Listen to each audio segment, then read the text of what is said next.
conversábamos con nuestros colegas panelistas antes de llegar aquí a esta sala, que el desarrollo del Perú en los últimos 15 años ha sido impresionante, pero no lo ha sido en igual magnitud ni con la misma intensidad el desarrollo de los mecanismos vinculados a la innovación, a ciencia y a tecnología.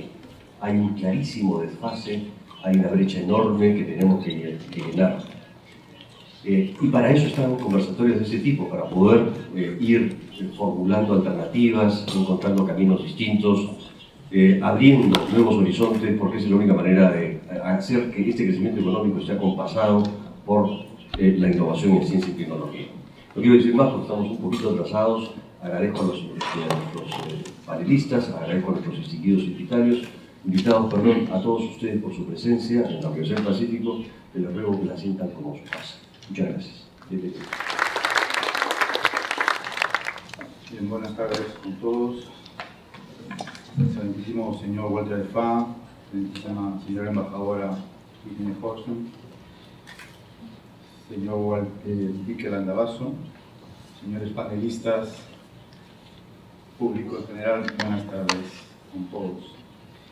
Como lo ha dicho nuestro señor rector, este conversatorio es un espacio donde lo que buscamos fundamentalmente es encontrar el diálogo y participar tanto de nuestras experiencias, pero también de nuestras expectativas por aprender, de que lo que en otras latitudes han podido implementar y que posiblemente nosotros tengamos que adaptar para no implementar tal cual. Tenemos un programa de este conversatorio, tiene una mecánica, y en primer lugar quiero cederle la palabra a la señora embajadora Irene Horst de la Unión Europea, que nos permita sus palabras iniciales.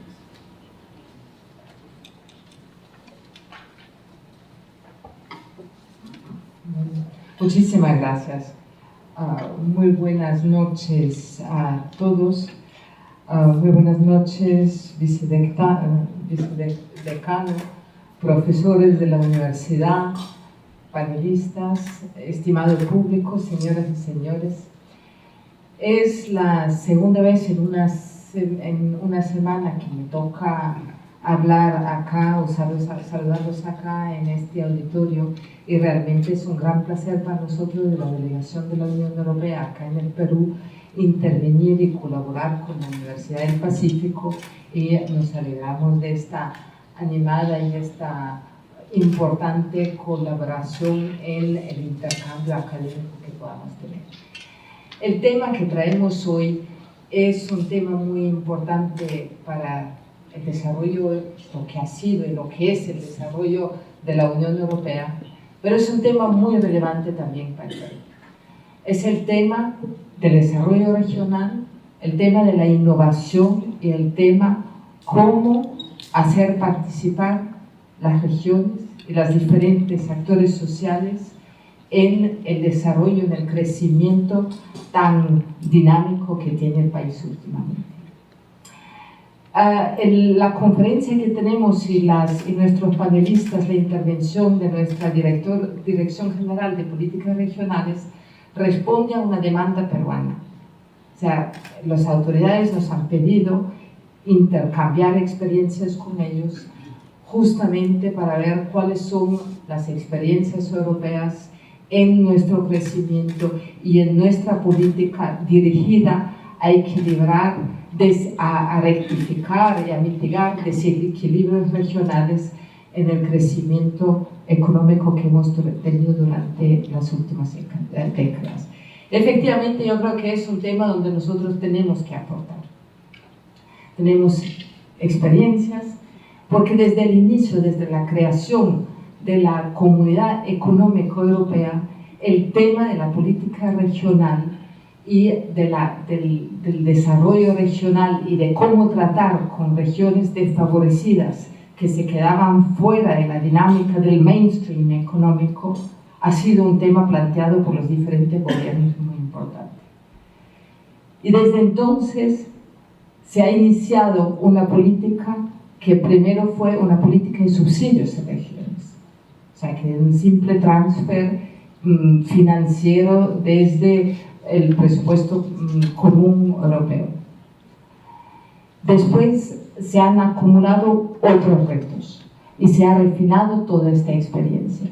Entonces, se han generado políticas específicas hacia regiones que han sufrido una transformación industrial, las regiones industriales como Alsace, las regiones industriales en Alemania, que de repente en la siderurgia, por ejemplo, han tenido un crash total de su base económica y donde han quedado cantidades de personas en el desempleo. Otras regiones muy agrarias, otras regiones que se han quedado en la periferia de la Unión, y con la ampliación venían otros retos, porque de repente la Unión ha crecido y ha involucrado países cuyo PIB ha sido mucho más bajo de los países que ya estaban integrados, ¿no? Entonces de repente teníamos que armonizar la economía organizar el desarrollo entre regiones bastante desarrollados con un nivel de vida bastante altos, con vecinos y nuevos vecinos que venían todavía de regiones agrarias y con un desarrollo muchísimo menor. Proponía una cantidad de retos que probablemente nuestros panelistas de hoy son mucho más calificados a hablar y tienen mucho más, son mucho más llamados a hablar que yo.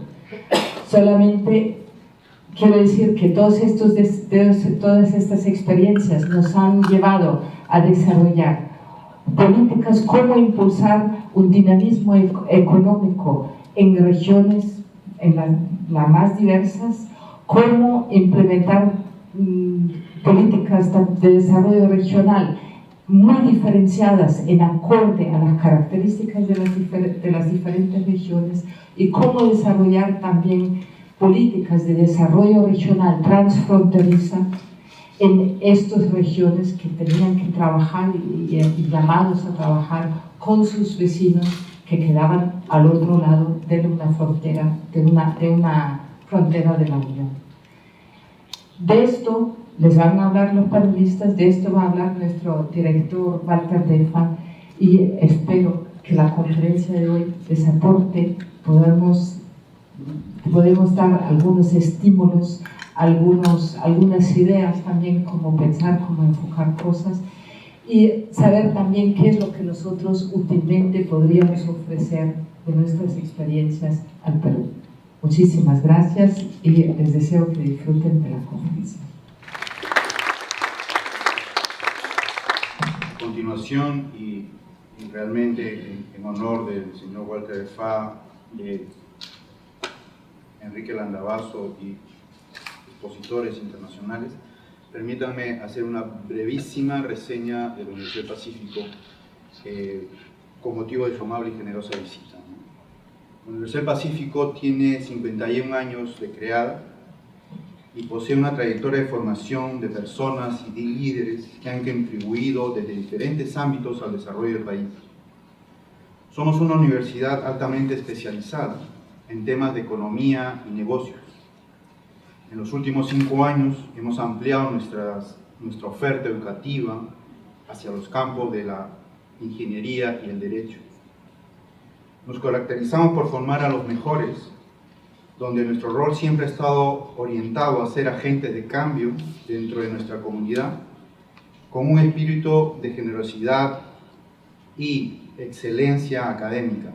Esto nos ha llevado también a ampliar nuestras fronteras de impacto al compartir nuestra expertise con otros actores de la sociedad, que se concreta, por ejemplo, en el programa de intercambio educativo, que por más de 25 años hemos estado apoyando a docentes de las universidades nacionales de las regiones del Perú, en más de una especialidad o en muchos de los temas que podemos decir que conocemos, como por ejemplo metodologías de enseñanza, desarrollos de planes de negocio, emprendimiento, ética, etc. Y todo esto con una sola finalidad, la de desarrollar capacidades endógenas en cada una de las universidades participantes. Este matiz de esta casa de estudios caracteriza por lo general el trabajo de la excelencia y por lo tanto en este ámbito creemos que este conversatorio permitirá tanto a la universidad como a los docentes entender y conocer y cruzar puentes para poder desarrollar a su vez otras capacidades endógenas en nuestra propia comunidad. Para mí es un honor presentarles dentro de este conversatorio Unión Europea-Perú, Innovar en las Regiones, a nuestro expositor central, el doctor Walter de Faa. El doctor Walter de Faa estudió Economía en la Universidad de Tübingen, Berlín, obtuvo su doctorado en Economía en la Universidad de Stuttgart, ha trabajado en la Comisión Europea en Bruselas desde 1983 y es desde febrero de 2012 director general de Política Regional y Urbana de la Unión Europea. Anteriormente asumió las responsabilidades de Director General de Impuestos de la Unión Europea, Director General de Fiscalidad y Unión Aduanera. Se ha desempeñado como Director General del Servicio de Auditoría Interna, Director Financiero de la Dirección General de Política Regional, Director en la Secretaría General, Director de Presupuesto y Jefe de Gabinete para la Comisión Wulf-Mattes, y ha sido profesor visitante en el College of Europe en Brujas, Bélgica.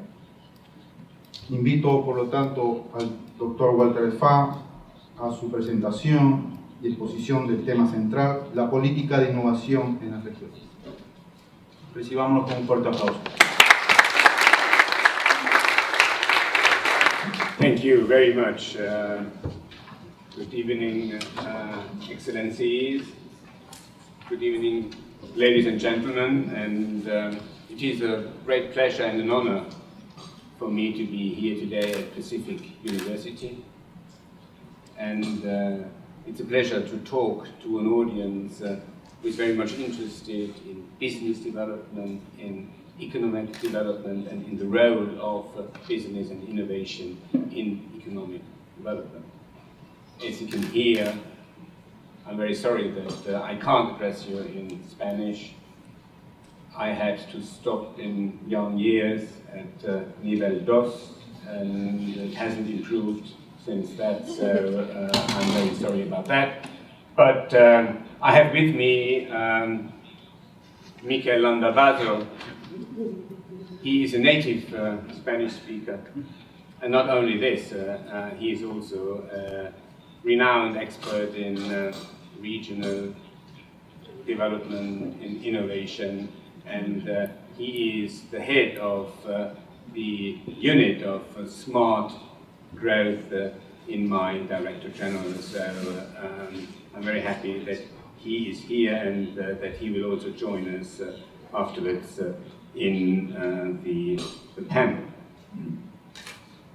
You might ask yourself, why is he here? The reason is very simple. Because the European Commission has established with a series of emerging economies what we call a regional policy dialogue, where we exchange with countries all over the world our experience in regional development and in the attempt to reduce regional imbalances. And we were very happy that Peru was also interested in such a regional dialogue, and so we could sign in May of this year a letter of intent to formalize this cooperation. And my presence here in Lima, I've got now 2 days of very intense dialogue, and I must say I'm very impressed. I'm very impressed, first, by the economic performance of this country. When I see the growth rates, the macroeconomic performance of these countries, these are growth rates where we can only dream of in Europe. And when I see the debt levels, when I see the macroeconomic performance of this country, it is exemplary. Also, the kind of structural reforms that this country has put in place, the opening of markets, I think you can be very proud of. What I'm also impressed about is the openness of my interlocutors to talk also about problems, about deficiencies. And there, I think it is very clear, the echo that we had, that everybody feels, the political leaders, the business people, that there is a weakness which is first related to the dependency of the country of the international commodity prices. Fluctuations in international commodity prices can have a major impact on the economic situation of the country. Therefore, the ambition and the desire to diversify and to look for new sources of growth, and therefore the intention to do more about innovation and business support. And this is exactly the area where we, from the European side, would very much like to exchange experience with you. And I've been asked tonight to talk about small businesses, innovation, and our experience in the EU, and I'm very happy to take you through my talk, and I can just check. Oh, yeah, okay. So I've worked out how it works. So I think the first remark I would like to make is that when you talk about economic performance in Europe and the sources, many would think immediately of the big companies, of Volkswagen, of Total, of Telefonica, the big banks, and what have you. And that is surely a very important source of economic development.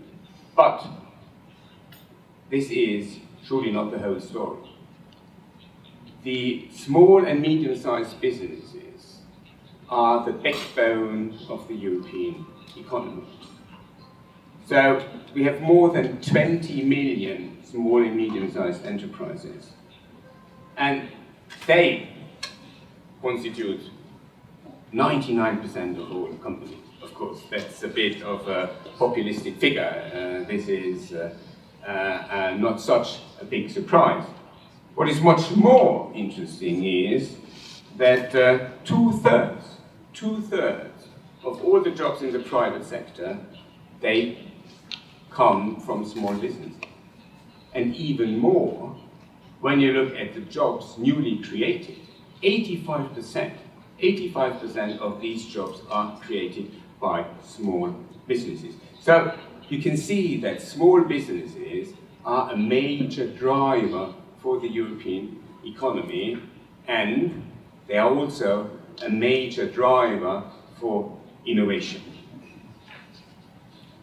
The European Union has recognized the role of small businesses in a document that, for those who are more interested in that in detail, I think it's worthwhile reading. It's a Small Business Act, where you can see first the recognition of the role, and then what the European Union is doing specifically for small businesses. All this has to be seen in a wider context. And I think the situation, mutatis mutandis, between Peru and the European Union is not so different, because we all face an economic policy mix that you could describe as a kind of a triangle. So we were talking about Peru being very performant in macroeconomic balances, so which is most easily expressed by sound public finances. That's one corner of the triangle. The other one is structural reforms. And as I've said, Peru is very performant on both sides, which is not the case for all the European countries, and that's a big challenge for us.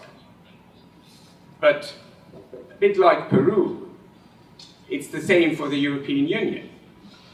A triangle is not complete when you only have two corners. What you need is a third corner. Only structural reforms, only budgetary consolidation is not enough.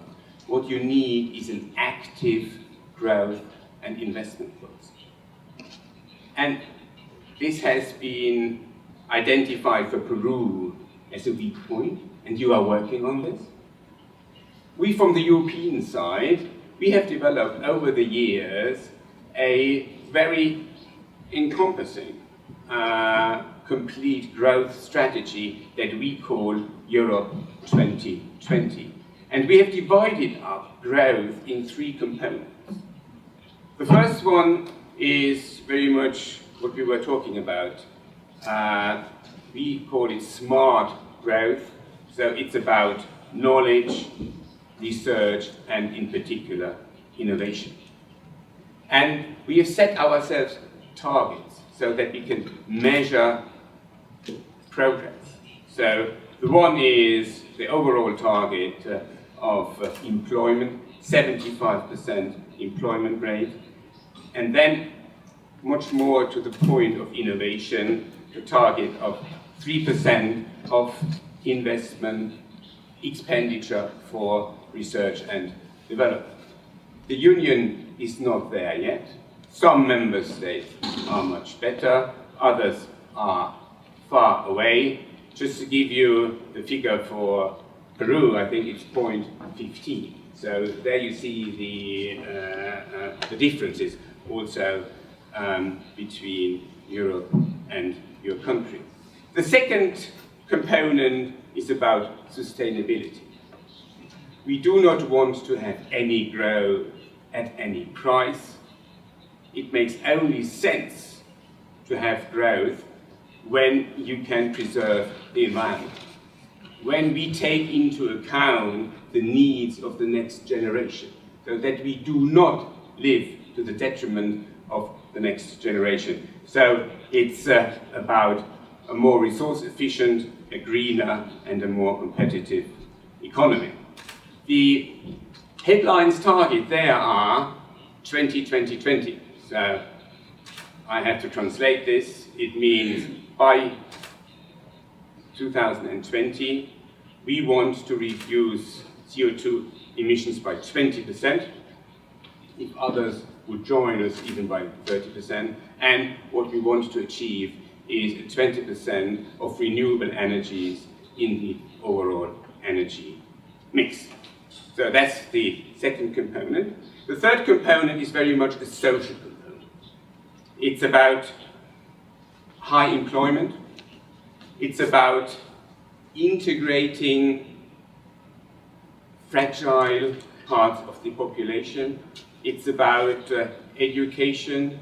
It's about development of skills. So when you take all this together, it's about inclusive growth.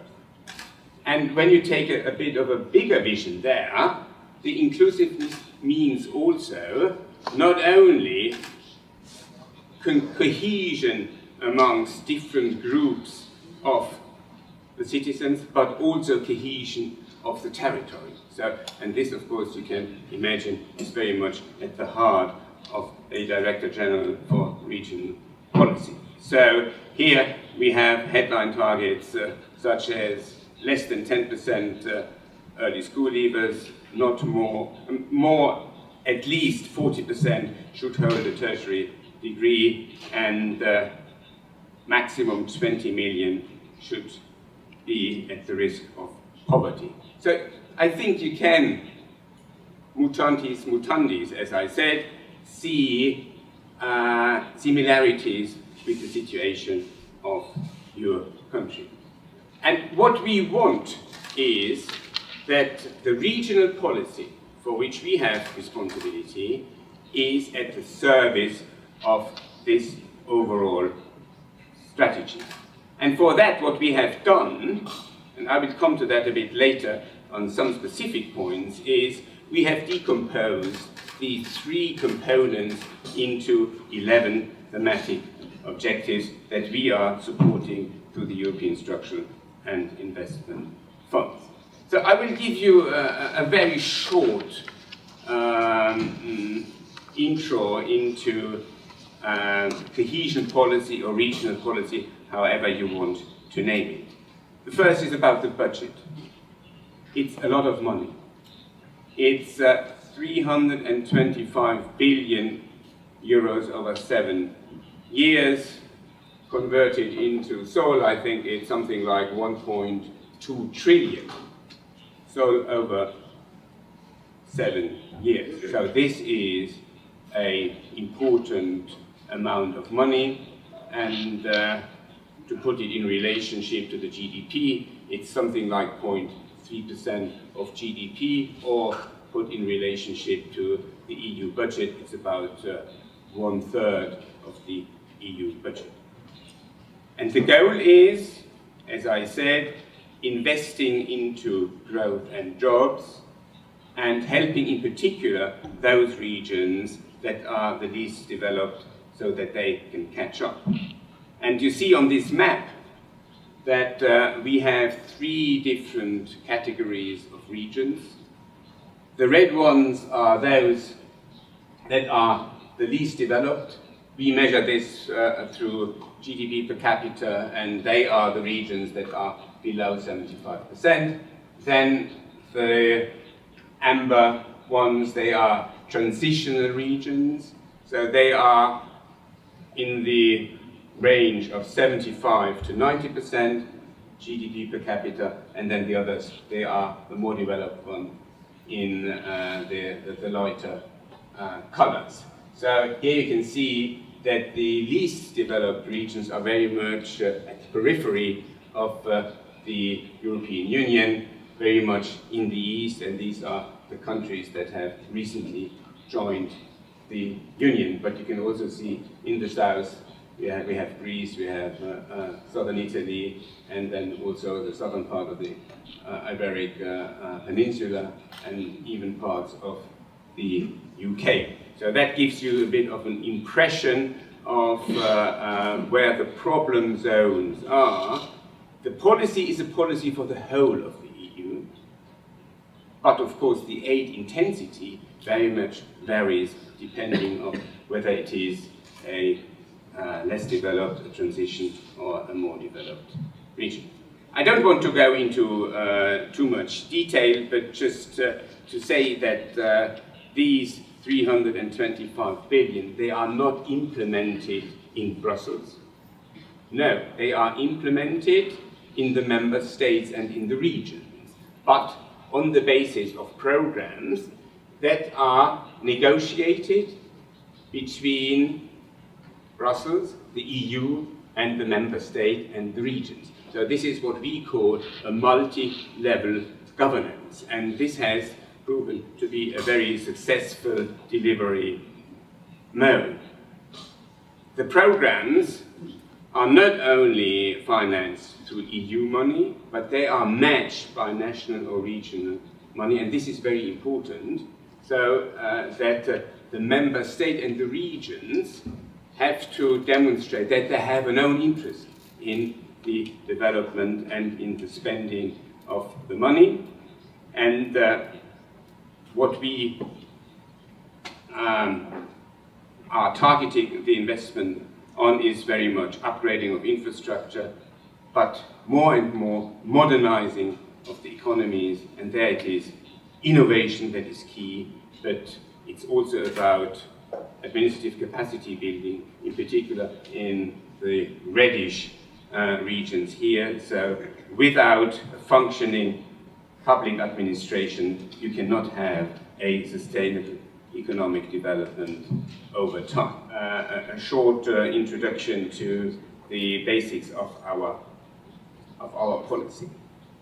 The ambassador has mentioned already that we are moving the shift and the paradigm of the policy. It was very much a policy, as the ambassador said, which was seen as a transfer of money to those member states that were weaker, but that had to accept a unified and a single market. And they were feeling that they were not competitive enough in that market. So as a compensation to a certain extent, we have these funds. But that's not enough. And we do not want to limit the role of the funds just into a transfer logic. No, what we want to do is we want to have funds that are oriented to achieve results, and results in terms of growth and jobs. And that means that the programs, and that will be for the first time very systematic for the next period, 2014-2020, that we have in every program very specific objectives, objectives formulated in a way that you can verify whether you have achieved them or not, so not waffle, but precise objectives, with indicators, with targets, and with milestones. And if you do not stick to the milestones, then even the funding could be stopped. And this is a completely new logic. So I already said concentration and growth, competitiveness, and jobs, and there innovation plays an important role, and the smart specialization strategies in particular, to which I will say a word later on.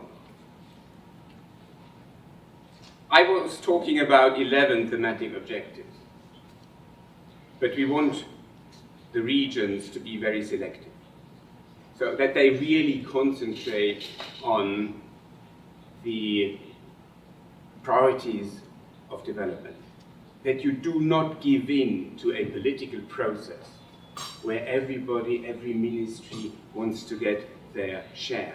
So the French have a very good expression for this, is saupoudrage. In my briefing it was said in Spanish, this is café para todos. I hope that this is the right translation. I cannot check. That's very much beyond nivel dos. So it is this idea that you have to concentrate, you have to have a critical mass to be effective. To be effective, it is also necessary that you respect conditions. I was talking about this triangle, budget consolidation, structural reforms, and then the growth support. The triangle should stick together.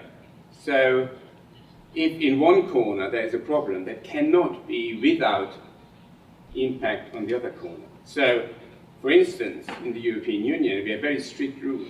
If a member state does not stick to its commitments for budget consolidation, that can have an effect on the flow of the funds. And in extremes, it can mean that we would stop the fund flow. And this is, let's hope, only in extreme cases. But much more important for the actual process where we are programming in the member states and regions the next generation of programs are what we call ex-ante conditionalities. It means funds can only flow when the legal, when the administrative, and when the political conditions are there. Just to give you a very simple example. Before we would finance an incineration plan, we would ask that the member state or the region has a real waste strategy. And a waste strategy means that first, you try to avoid waste.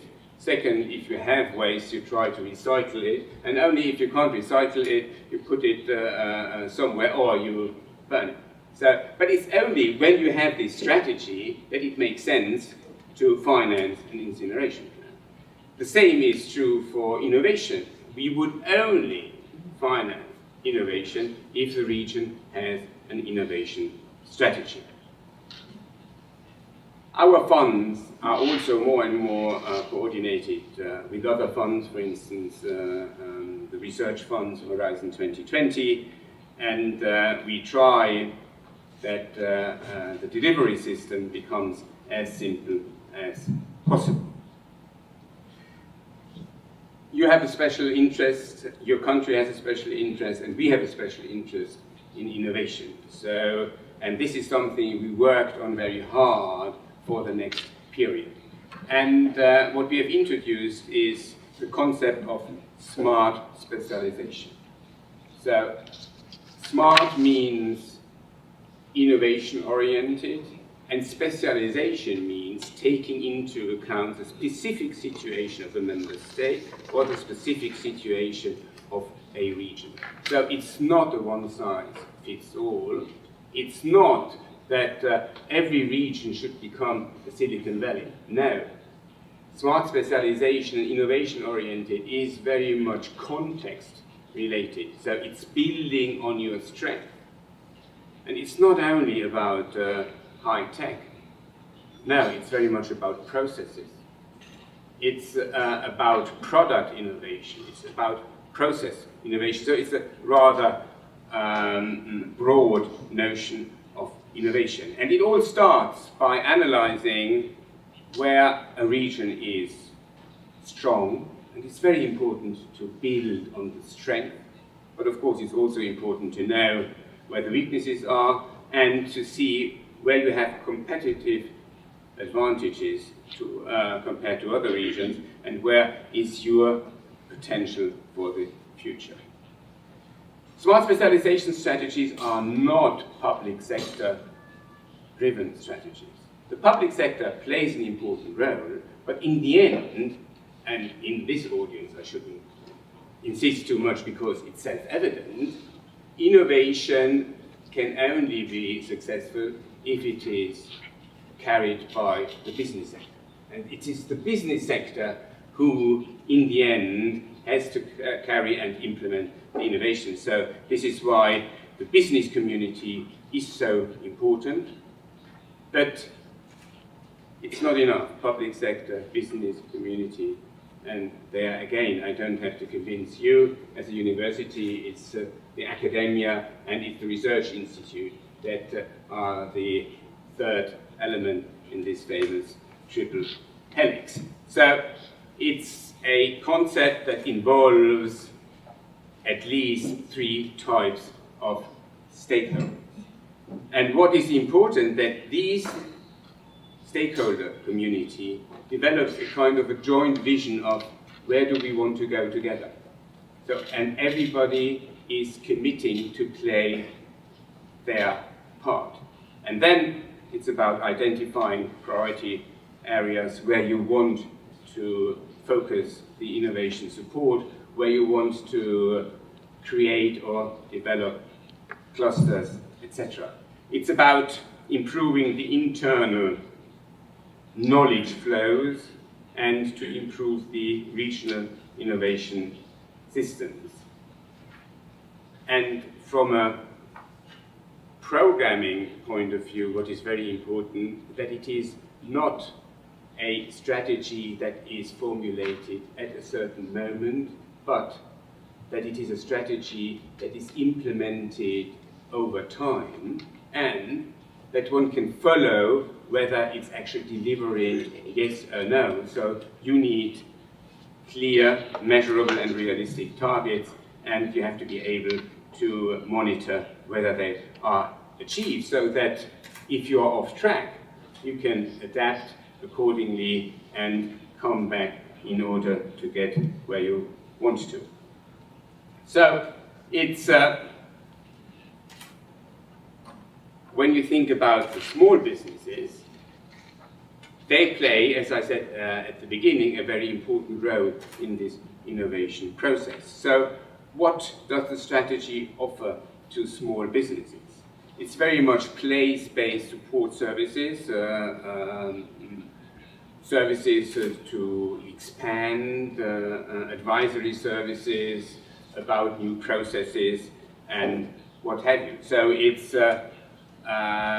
we support grants for investment in research, development, and innovation. And as I said, it's a very broad notion of innovation.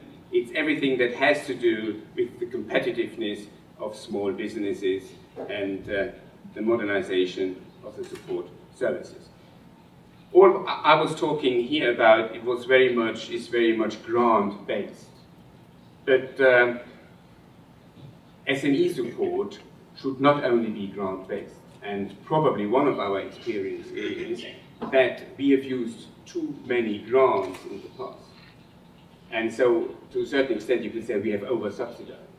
So, we are now much more going into the direction of revolving funds, so financial instruments, loans, guarantees, startup capital, equity, and what have you. And there are countries in the European Union, for instance, the country I know best, Germany.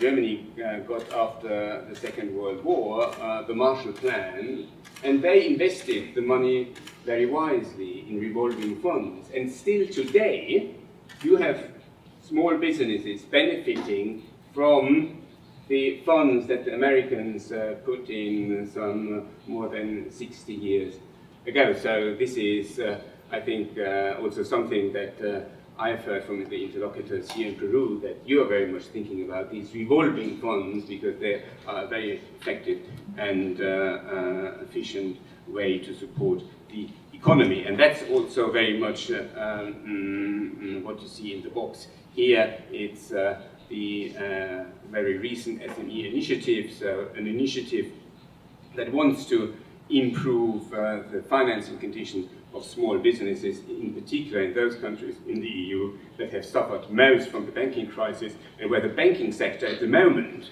is not in a position to provide the necessary finance for small businesses.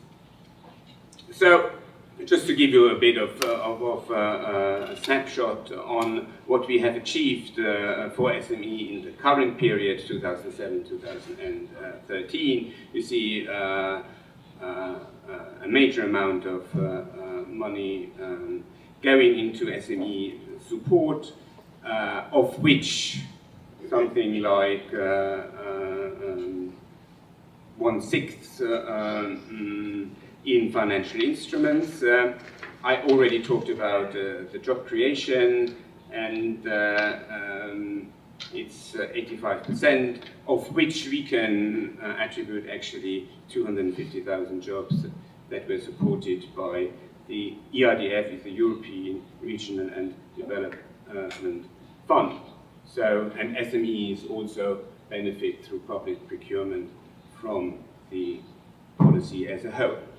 I think it's interesting for those who are interested in evaluation research that we could show that the SME promotion has a real impact on the SMEs, whereas the promotion for bigger companies, it's very difficult to show that it has an impact. So what we have done is we have studies, contrafactual evaluations. So you have one group that did not get support, another group that got support.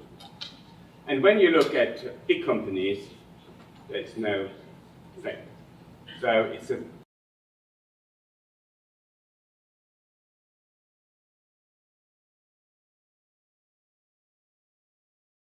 there you can see a major impact of public support to small businesses. So also evaluations show that this has been effective. I don't want to go on too long, but just to give you an idea about what we mean when we talk about concentration. We have identified 4 areas, 4 of these 11 thematic objectives, where we think one should put most of the emphasis. So it's research innovation, it's small businesses and competitiveness, it's ICT, and it's energy efficiency and renewable energy. This is very much related to the second component of the Europe 2020 CO2 reduction. And you can see that we ask the developed regions to concentrate 80% of the funds to these 4 thematic objectives. For the transition regions, it's 60%, and for the less developed regions, it's 50%. Why is it less there? Because there you still have a big need for basic infrastructure, so you have to take that into account. But you can see here a clear move for thematic concentration. So if you want to know more about this, if you also want to know how it works in practice, here there is a very good guide that explains in detail the specific measures. And so you see that we have a policy that is very much focused on business support, and in particular small businesses, that SME support is one of the most important of the 11 thematic objectives, that we want to move the support more away from grants to financial instruments. We want to double the amount for financial instruments, and we don't know the bottom line yet, but because the programming is still ongoing, but we will see something of 90 billion out of the 325 billion going into research, innovation, and SME support in the future. Well, that's, sorry for being a bit too long, but nevertheless, it's in a nutshell what we are doing, and I hope I could draw a bit the lines between the Peruvian situation and what we are doing in the European Union. And this is very much the substance of the regional policy dialogue, where we are very happy to share with you our experience. Thank you.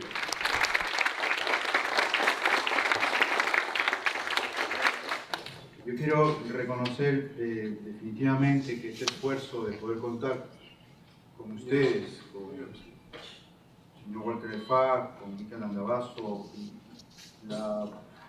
los expositores que han venido al seminario de diálogo de la Unión Europea Perú para el tema de desarrollo territorial, urbano e innovación. Hay un esfuerzo tripartito posiblemente que podríamos mencionar entre el Ministerio de Relaciones Exteriores, la misma Unión Europea, las instituciones peruanas que se han visto involucradas, como la Universidad Católica, Perú Cámaras, la Universidad del Pacífico y otros entes gubernamentales. Y que es gracias también al esfuerzo, iniciativa de una persona, que es Germán Granda, que planteó las cosas aquí en la universidad, con la Católica, de poder llevar adelante esto. Y creo que con una iniciativa como esta podemos cruzar estas fronteras y tratar de implementar cosas que todavía estamos muy lejos de hacerlo posiblemente. Desde la parte de la universidad nos involucramos en todo el proceso de diagnóstico de las regiones del Sistema Regional de Innovación en 2 localidades, 2 regiones como Cusco y Tacna, y en la que apoyamos a el documento, digamos, de diagnóstico.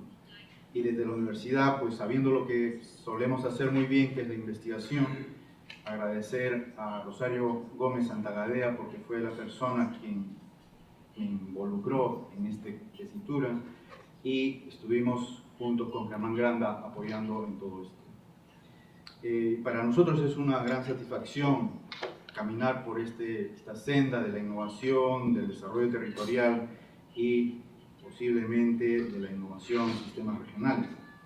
Pero como bien lo ha dicho el señor Walter Faa, lo más importante posiblemente es el diálogo, y es en este momento que quiero invitar a nuestros panelistas que que nos acompañen y pasen a tomar asiento aquí en los sillones delante, al igual que el señor Walter de Faa y Miquel Andabaso, para hacer las presentaciones del caso. Permítanme presentar a Miren Estensoro. Miren Estensoro es investigadora, por favor, investigadora del Instituto Vasco de Competitividad. Su tema de investigación es el desarrollo local, la innovación social, la red de colaboración público-privada, la gobernanza, y investigadora en tema de innovación, investigación, acción, por lo tanto como metodología de acercamiento a esas realidades regionales. También nos acompaña como panelista desde el sector empresarial César Ceballos, Eudeber, es socio fundador de la Red Científica Peruana y actualmente es presidente de la Comisión de Innovación, Ciencia y Tecnología de la Cámara de Comercio de Lima. Y también me permitan presentar a Óscar Malca, que es vicedecano de Negocios Internacionales y profesor del Departamento Académico de Administración en la Facultad de Ciencias Empresariales. Tiene estudios en el exterior, estudio de doctorado, y ha sido consultor del MINAG, de Frontex y de GTZ en Alemania. Y permítame también presentar, y a ver si lo digo muy bien, Miquel, tu título, tu cargo, que es Miquel Andabaso Álvarez, es jefe de Unidad de Crecimiento Inteligente y Sostenible de la Dirección General de Política Regional, Urbana y Comisión Europea. Espero que haya dado todas las cosas. Pues bien, y obviamente nos acompaña Walter. Mutatis mutantis. La pregunta es ¿cómo? Porque lo que nos presenta Walter de Faa es realmente un escenario muy interesante de posibilidades, en la cual lo ha concretado muy bien. Podemos estar en condiciones económicas muy bien, pero posiblemente en el proceso fundamental de la implementación es donde no sabemos cómo comenzar a bajar al llano. ¿Cómo implementar? ¿Qué capacidades necesitamos para implementar? ¿Qué conocimientos podemos generar? Apropiarnos y a la vez compartir en todo este proceso. O tenemos que esperar un plan Marshall para que nos pueda, después de 25 años, tener resultados, o en esa especialización inteligente podamos encontrar caminos que acorten estos espacios. Yo cedo la palabra y voy a indicar el orden en que se van a expresar. Tienen 5 minutos para comentar lo que nos ha presentado el señor Walter de Faa y retomar si es que alguna de las preguntas e inquietudes que he presentado.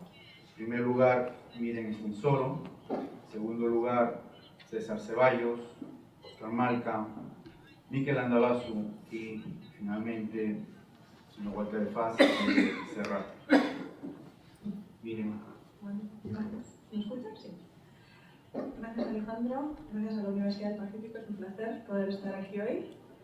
Yo soy Miren Estensoro, trabajo como investigadora en Orquestra, que es un centro de investigación del País Vasco. Es el Instituto Vasco de Competitividad, dentro de la Fundación Deusto, que actúa, vamos a decir, como un think tank, ¿no?, en materia de competitividad e innovación en el País Vasco, y que ahora mismo trabaja, bueno, ahora mismo y desde que se fundó en 2006, trabaja mucho en la interacción con los actores del territorio, concretamente mucho con el gobierno regional y también el gobierno provincial y local, y ahora mismo en un proceso de investigación-acción con el gobierno regional para definir su estrategia de especialización inteligente, ¿no?, donde como investigadores tenemos un rol de facilitar, ¿no?, la cogeneración de conocimiento entre lo que como investigadores podemos aportar desde nuestro conocimiento académico y también considerar el conocimiento de los propios actores, en este caso políticos,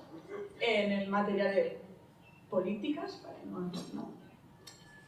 Y bueno, yo presentar un poco, voy a hablar desde la experiencia del País Vasco, que es la experiencia, el contexto que más conozco, ¿no?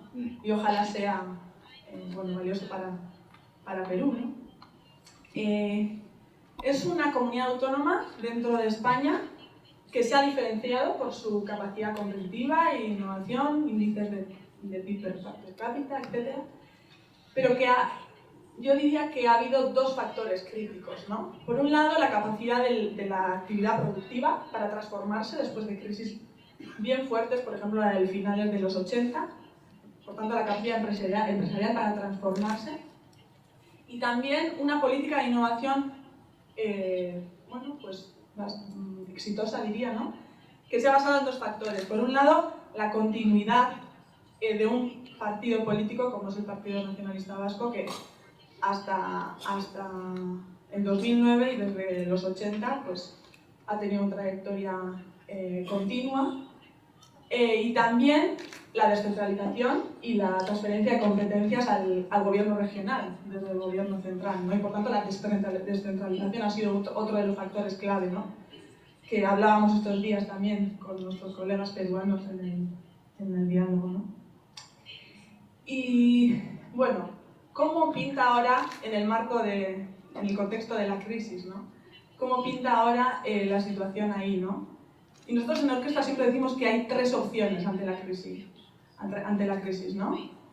O reducimos costes, que obviamente no es la medida más sostenible socialmente hablando, o resistimos, que no siempre es posible, o diversificamos, ¿no? Y pensamos que obviamente es la tercera opción la que deberíamos de trabajar. Pero es verdad, y creo que Mikel lo ha mencionado más de una vez estos días y también Walter, que las estrategias de especialización inteligente tratan de una innovación en proceso. Y no es tanto un plan cerrado, sino que es más sobre cómo vamos a empezar a caminar ya y ser capaces de adaptar en el camino ese proceso de transformación que queremos promover. Y eso requiere de una monitorización y un proceso de evaluación continuo que nos sirva para aprender cómo estamos haciendo y readaptarnos en el camino. Y también pasa por ampliar lo que llamamos la triple hélice y también saber incluso hablar de una quíntuple hélice que hablamos en Orquestra, que es, por supuesto, incorporar también la sociedad civil a estos procesos y, ¿por qué no?, el propio sistema financiero, ¿no? Que muchas veces, sin ese apoyo del sistema financiero, no somos capaces de llevar al mercado la gran cantidad de conocimiento en el cual estamos invirtiendo muchísimos recursos, pero no somos capaces de tangibilizarlo en productos que van a poder llegar al mercado, ¿no? Y yo simplemente les quería hablar de una experiencia ligada a la capacidad de las empresas más pequeñas del País Vasco para poder diversificarse, ¿no? Creo que muchas veces, aunque por lo menos en la experiencia vasca es algo que hemos aprendido, incluso el nivel regional se queda muy lejos para muchas empresas pequeñas. Una experiencia concreta que se está desarrollando en una comarca del interior del País Vasco, donde existen empresas industriales muy fuertes que están compitiendo a nivel global y un mar de empresas pequeñas que son proveedoras de esas empresas grandes, las cuales, en el contexto de la crisis, están compitiendo ferozmente con otras empresas pequeñas que se están acercando a esa empresa grande. ¿Cómo hacemos para que esas empresas pequeñas también se monten en el carro de la diversificación y de la especialización inteligente, ¿no? Que se dice fácil, ¿no? Pues ahí hay una experiencia en la cual fue una agencia de desarrollo local, por eso digo que muchas veces incluso el nivel regional queda muy lejos, la cual propone a una empresa grande, le propone, ok, vosotros necesitáis proveedores que os puedan ofrecer procesos o productos de alto valor añadido. Darnos la oportunidad de decirnos cuáles son esos procesos tecnológicos que requerís y esos productos, y vamos a intentar ver si podemos, en colaboración, generar esas capacidades en las empresas pequeñas, ¿no? Y ahí se genera un proceso de colaboración en el cual la empresa grande a priori no cree, lo hace de alguna manera por hacer un favor, ¿no?, a ese contexto, y en el cual se genera una dinámica en la cual estamos hablando de especialización inteligente. Se trata de integrar tecnologías avanzadas, lo que llamamos tecnologías facilitadoras, ¿no? A los procesos de mecanizado, de soldadura, que de eso también hay en el Perú. Y por tanto estamos hablando de integrar a un agente intermedio, como puede ser una agencia de desarrollo local o puede ser un centro de formación que va a ser el encargado de generar ese lenguaje compartido, porque muchas veces, ¿no?, los centros tecnológicos no están hablando el mismo lenguaje que la empresa pequeña, ¿no? Necesitamos esos intermediadores, ¿no?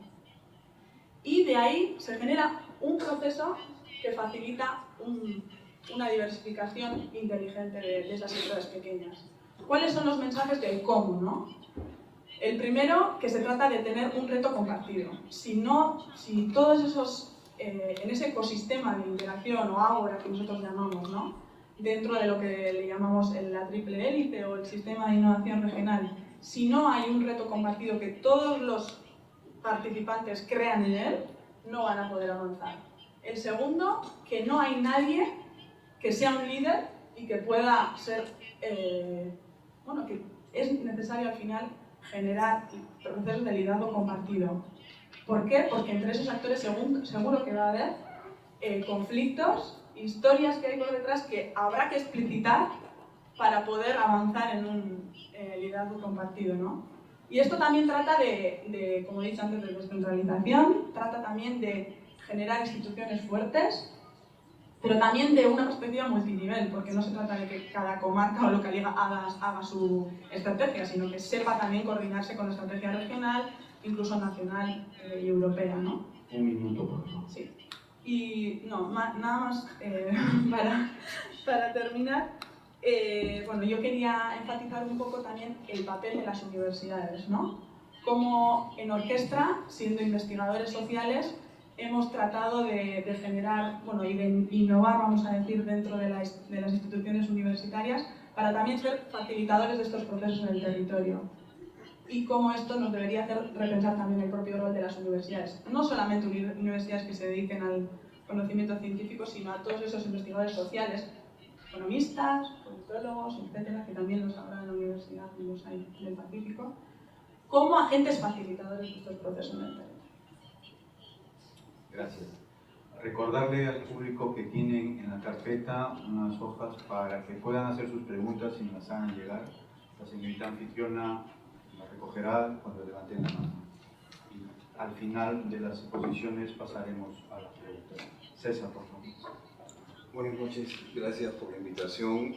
La verdad, a la Cámara de Comercio de Lima le interesa participar justamente de estos espacios porque consideramos que el proceso de innovación que se está empezando a dar en el Perú es fundamental para el desarrollo futuro, ¿no?, de una serie de cosas y un bienestar general que corresponde a un país en crecimiento como el Perú.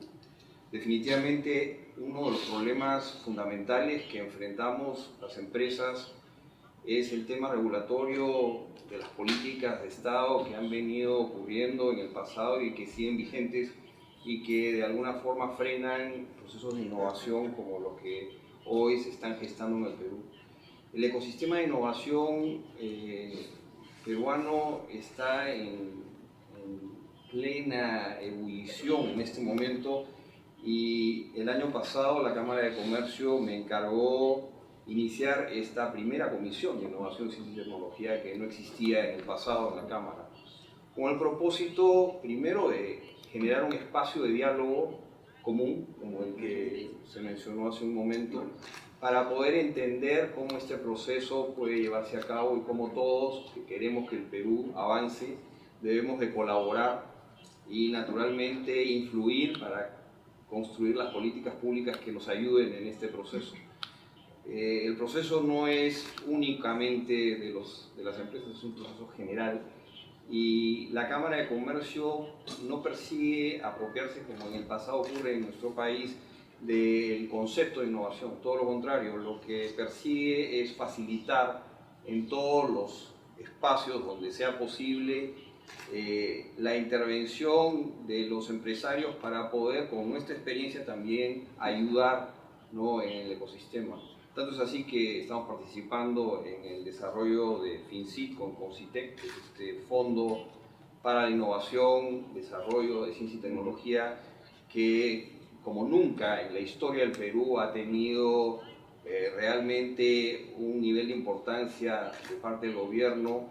En el último discurso presidencial, nunca antes en el pasado se había escuchado de que el gobierno peruano pudiera invertir de manera tan directa en estos temas, y definitivamente hay una voluntad política de facilitar las cosas, porque, como les repito, el problema fundamental está en las estructuras normativas que hacen muy difícil avanzar en muchas circunstancias. Sin embargo, a pesar de todo eso, se está haciendo el cambio, ¿no? Hay una voluntad no solo del gobierno, sino una voluntad general de los peruanos, de las universidades y de los empresarios de unirse a hacer el cambio. Nunca antes se habían tenido espacios como el de la Cámara, como el que ha hecho IPAE, generando todo el proceso de tener inclusive una marca acerca de procesos de innovación, marca Perú. En fin, creo que hay iniciativas muy importantes y universidades que nos acompañan, la Católica, la Pacífico, la Cayetano Heredia, la Universidad de Lima, todos persiguiendo este objetivo común que definitivamente nos debería llevar pues, a un estado de bienestar superior, ¿no? Y creemos que es importante, dentro del marco de la globalización, tener una visión un poco más abierta para entender cómo podemos relacionarnos en procesos de innovación que no solo ocurren en nuestro territorio, sino que van más allá de nuestras fronteras, ¿no? Y es ahí donde tenemos oportunidades únicas, ¿no? Hace cuestión de 2 semanas, junto con el Ministerio de la Producción y el Instituto Tecnológico del Perú y un centro de investigación español, hemos hecho el primer informe de vigilancia tecnológica con relación a un solo producto, simplemente para ver las oportunidades, por ejemplo, de la quinoa en una serie de nuevos mercados, patentes, etcétera, que pocas veces se habían conocido y que nos podrían dar una ventaja y una oportunidad futura, ¿no? Este tipo de cosas son las que tenemos que promover, ¿no? La Comisión de Innovación también persigue una acción de tipo think tank en el tiempo, y poco a poco, de alguna manera, facilitar especialmente a las pequeñas empresas a tener oportunidades de desarrollo de productos, servicios y demás, no solo en el tema tecnológico. Yo creo que hay oportunidades espectaculares en temas de biodiversidad, en temas de nanotecnología, producción, etcétera, y hay mucho interés de los peruanos, ¿no? Nosotros, como país, en el caso, por ejemplo, de emprendimiento, hemos sido el país con mayor cantidad de proyectos presentados en iniciativas como la de Telefónica en Huayla, que comentaba cuando nos juntamos al inicio de esta reunión, y creo que definitivamente ese es el espíritu que hay en los peruanos, y creo que hay que fomentarlo y aprender, siempre viendo lo que está ocurriendo en el mundo. Las iniciativas europeas son interesantísimas, y creo que hay que también aprender de los errores que se han cometido en Europa en iniciativas iniciales de innovación, que definitivamente vamos a tomar con cuidado para poder evitar justamente eso. Yo agradezco mucho a la universidad y a la Unión Europea de poder compartir con ustedes este momento. Muchas gracias. Gracias. Muchas gracias. La verdad que mientras escuchaba la exposición se venían muchas ideas, y las relaciones con Europa son tan antiguas como la civilización misma, y cada cierto tiempo se renuevan estas relaciones, y creo que hoy día tenemos una nueva oportunidad bajo el Tratado de Libre Comercio entre la Unión Europea, Perú y Colombia. La cooperación que siempre ha existido entre la Unión Europea, desde la Comunidad Económica Europea hasta la fecha, tiene muchas perlas interesantes que deberían multiplicarse. Estas perlas van sincronizadas con la disposición vinculada a la pequeña y mediana empresa, tanto del lado europeo como del lado nuestro, y podrían generarse esquemas mucho más sostenibles de desarrollo a mediano y largo plazo. Por ejemplo, algunos casos que me vienen a la mente, que hemos estado revisando, un producto estratégico tanto para Europa como para América Latina y como para el mundo, aterrizando ahí en el tema de los negocios, es básicamente los fructoligosacáridos. Cuando hablamos de los fructoligosacáridos, estamos hablando de los insumos más importantes en la industria de yogur. Estamos hablando de una industria de trillones. Dentro de esto, el insumo clave y el proceso tecnológico clave es dominado por Bélgica, pero el insumo para todo este producto es achicoria, que requiere grandes extensiones agrícolas. Esas grandes extensiones son muy escasas en Europa, abundan en el Perú, y ahí es donde se da la oportunidad de transferencia de tecnología. Pero no necesariamente tiene que ser por el lado de achicoria, puede ser por Japón, que existen diferentes ecotipos, diferentes variedades, y eso puede generar una excelente oportunidad complementando las ventajas comparativas de Perú con todo lo que es el avance tecnológico de Europa, aplicado obviamente por lo que llamamos investigación aplicada en América Latina. Partiendo de ese ejemplo, podríamos juntar industrias que se van complementando en sus diferentes sectores. Productos que son complicados en Europa y que son la base de la industria de cosmetología, por ejemplo. Todo lo que es aceite tiene mucho que ver básicamente con las aceitunas, los olivos. Pero seguir por el lado de los olivos, donde es muy escaso el agua, prácticamente es un problema muy crítico en Europa. Pero en América Latina existen productos prácticamente que no necesitan riego. Estamos hablando de productos de la Amazonía, como es el caso del aguaje, que tiene mejor composición de aceite que el aceite de los olivos. Y ahí tenemos otra oportunidad de transferencia de tecnología y complementación de ventajas comparativas entre productos de la Amazonía peruana que requieren justamente estabilizar estos productos y hacerlos mucho más competitivos. Y así podríamos dar una serie de productos que se han venido trabajando, ya no solamente en la base de la pirámide, porque estamos hablando de comunidades nativas, donde se concentran estos recursos naturales, y zonas muy alejadas, donde se cumple justamente lo que mencionabas en tu exposición. En el caso peruano requerimos descentralizar, requerimos luchar contra la pobreza, pero también requerimos aprovechar al máximo las ventajas comparativas que se dan en el país. No es que sea un sector que excluya a otro, pero el agro cumple con todas esas condiciones. En el agro se puede trabajar desde 0 metros sobre el nivel del mar, y en el caso peruano hasta por encima de los 4.000 metros sobre el nivel del mar. Pero eso nos lleva a la siguiente etapa, que no solamente es el tema del agro, sino hay otras industrias donde ahí sí entra a tallar la cadena de proveedores que hay en Europa con las grandes multinacionales, en lo que nosotros en su momento se llamó CITES, hoy día se le llama cadena global de valor. Los CITES son los sistemas integrados de producción internacional, y eso básicamente ya está definido y hay 3 grandes tipos de CITES: CITES de baja, mediana y alta tecnología. América Latina probablemente algunos países podrán estar en lo de alta, probablemente Perú, Colombia podrían estar en lo de baja y lo de mediana tecnología. Y ahí tenemos 2 grandes industrias que pueden complementarse y han habido esfuerzos interesantes tanto de Alemania vía GPZ y vía GIZ. Y obviamente, bueno, Suiza no es parte de la Unión Europea, pero está dentro de Europa a través del programa del SEC, Cooperación de SECO. Tanto en confecciones, donde la clave es diseño, pero con materias primas naturales, y ahí viene todo el tema de los subgénicos. Y el otro tema es platería. Entonces, en platería se requiere bienes de capital y transferencia de tecnología, cosa que no hay en América Latina. El diseño está en Europa y la ventaja comparativa está en el lado peruano. En el lado de confecciones se requiere también bienes de capital de mediano y largo plazo, y obviamente la tecnología italiana, la tecnología suiza, y en el caso de artesanía y platería, Suiza, Italia y Holanda tienen mucho que aportar en ese tema. Entonces yo creo que hay muchas oportunidades para poder trabajar. El tema del financiamiento, las oportunidades están dadas. Por ejemplo, existen muchos sectores que trabajan con tasas por encima de los créditos comerciales y son muy rentables. Son rentables en la medida que existen las oportunidades de negocio, y eso nos lo dan hoy día dos aristas basadas en la sostenibilidad. Todas las cadenas de comercio justo, que pagan precios increíbles, pero lo más interesante es que esos precios, que están a la par de cualquier producto del mercado, están cubriendo unos costos impresionantes en la pequeña empresa rural del Perú. Por ejemplo, toda la tasa de endeudamiento de la pequeña empresa que exporta café, que exporta cacao, que exporta banano orgánico, son empresas que están pagando créditos comerciales que tienen una tasa muy por encima de la media internacional. Yo creo que si se establecen algunas fuentes de cooperación que incluyan paquetes de financiamiento con tecnología, se puede incrementar no solamente la rentabilidad de la pequeña y mediana empresa agroexportadora en Perú, sino que esa rentabilidad que vaya a desarrollo de nuevos productos. Desarrollos que se pueden hacer en las mismas zonas, en la parte del territorio donde existe banano, existe yacón, por hablar de una zona en el caso de Piura. Y si hablamos de alguna zona de la selva donde existe aguaje, también existen otros productos que se pueden desarrollar, como el caso de Chachainchi, en la zona de San Martín. pero no para aceite en este caso, porque aguaje sí puede ser para aceite de gran escala industrial, pero sí podríamos estar hablando, en el caso de esta chainche, para jabón 100% biodegradable. No estamos hablando de jabones que tengan 70, 80 o 90% biodegradabilidad, ya está probado, son 100% biodegradables.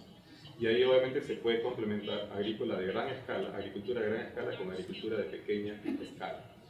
Agricultura de pequeña escala con productos de mayor valor agregado, de uso intensivo de tecnología que va a nichos de mercado.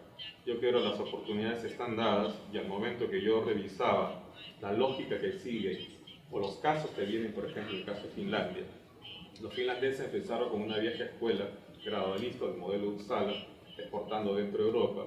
Después se fueron más allá de Europa a comenzar a desarrollar inversión directa extranjera.